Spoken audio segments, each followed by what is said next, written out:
একেবারে বিপুল ম্যান্ডেট নিয়ে বিজেপি এসেছে এবং সেই বিজেপি সরকারের ক্ষেত্রে আর কোনো কিছু থাকলো না বাধা। সুতরাং এবার এই বিপুল ম্যান্ডেট নিয়ে আসা বিজেপি সরকারের কাছে গোটা রাজ্যের মানুষ আশা করছেন যে এই ঘটনার সঠিক তদন্ত হোক, সঠিক তদন্ত যেগুলো পাওয়ার কথা ছিল সেই পাওয়াটা যাতে পাওয়া যায়, সঠিক বিচার কি হয়েছিল সেদিন, কি ঘটনা, এই সব কিছু যেন পাওয়া যায়। সরাসরি চলে যাব আমাদের প্রতিনিধি সোমরাজের কাছে। সোমরাজ, আর কি আপডেট কিছু আছে কিনা তদন্ত সম্পর্কে? আর মুখ্যমন্ত্রী শুভেন্দু অধিকারী কি অভিযোগ করলেন এই 3 IPS এর সম্বন্ধে? দেখো, মূলত অভিযোগ এক, যে মিস হ্যান্ডেল করা হয়েছে। দ্বিতীয়ত অভিযোগ যে নির্যাতিতার পরিবারকে টাকা দেওয়ার অভিযোগ। তৃতীয়ত যে কলকাতা পুলিশের স্পোক্সপারসন না হয়েও যে শৃঙ্খলা নেওয়া উচিত ছিল সাংবাদিক সম্মেলনের সময়, সেই শৃঙ্খলা পরায়ণ তার সংশ্লিষ্ট IPS অফিসারের ছিল না। মূলত এই 3টি কারণের জন্যই সাসপেনশনের সিদ্ধান্তের কথা জানিয়েছেন মুখ্যমন্ত্রী শুভেন্দু অধিকারী। কলকাতা পুলিশের তৎকালীন পুলিশ কমিশনার বিনীত গোয়েল, তার সাথে কলকাতা পুলিশের তৎকালীন DC সেন্ট্রাল এবং কলকাতা পুলিশের তৎকালীন DC নর্থ, এই 3 জন IPS অফিসারের বিরুদ্ধে সাসপেনশনের সিদ্ধান্তের কথা জানানো হয়েছে। রাজ্য স্বরাষ্ট্র দপ্তরের তরফে একটি ইন্টারনাল ইনকোয়ারি কমিটি, অর্থাৎ একটি অভ্যন্তরীণ তদন্ত কমিটি গঠন করা হবে। যে অভ্যন্তরীণ তদন্ত কমিটির মুখোমুখি হতে হবে এই 3 জন IPS অফিসারকে।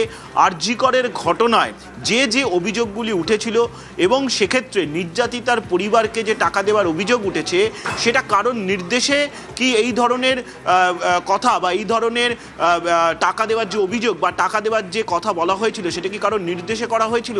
এই সংক্রান্ত একাধিক প্রশ্নের উত্তর জানতে চাইবেন অভ্যন্তরীণ তদন্ত কমিটির সদস্যরা। যেটা সূত্র মারফত এখনো পর্যন্ত জানা যাচ্ছে যে অবসরপ্রাপ্ত বিচারপতিদেরও রাখা হতে পারে এই অভ্যন্তরীণ তদন্ত কমিটিতে।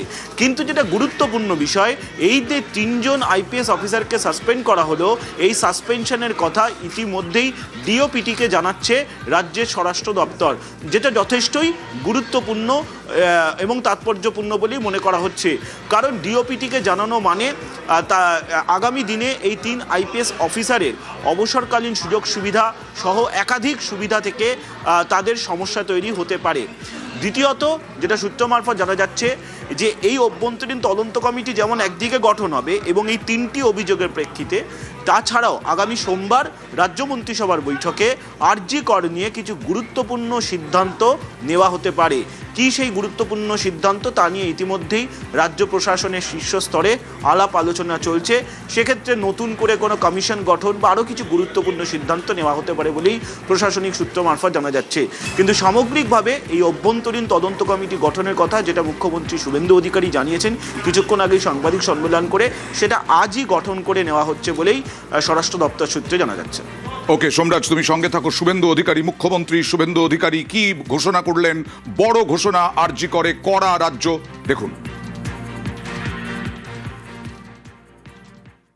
সিচুয়েশনটাকে মিসহ্যান্ডেলিং করা, offer financial one type of bribe, কোনো মন্ত্রী মুখ্যমন্ত্রী দিদেন টাইমে তাদের কোনো ইনস্ট্রাকশন ছিল কিনা, এগুলো আমরা সব বের করবো। মিসহ্যান্ডেলিং আর পরিবারকে বেআইনিভাবে অর্থ অফার করা, আর একজন ডিসি তার প্রেস কনফারেন্সের অ্যাটিটিউড এবং language in front of media, উনার যে বক্তব্যের থ্রোয়িং, এটা নারী সমাজ, মাতৃশক্তি এবং অভয়া ইনসিডেন্ট আমাদেরকে নাড়িয়ে দিয়েছে গোটা পৃথিবীতে, এবং নিশ্চয়ই পশ্চিমবাংলার মান মর্যাদা গরিমা সব নষ্ট হয়েছে। আমরা আজকে 3 জন IPS কে সাসপেন্ড করছি। মিস্টার বিনীত গোয়েল, উনি এখন ADG রয়েছেন IB-তে। আরো 2 জন IPS, শ্রীমতী ইন্দিরা মুখার্জি এবং শ্রী অভিষেক গুপ্তা। CS এর গাইডেন্সে HS as per the rules যা আছে, ক্যাডার রুল, সেটা মেনে ডিপার্টমেন্টাল ইনকোয়ারি এবং প্রসিডিংস স্টার্ট করবে।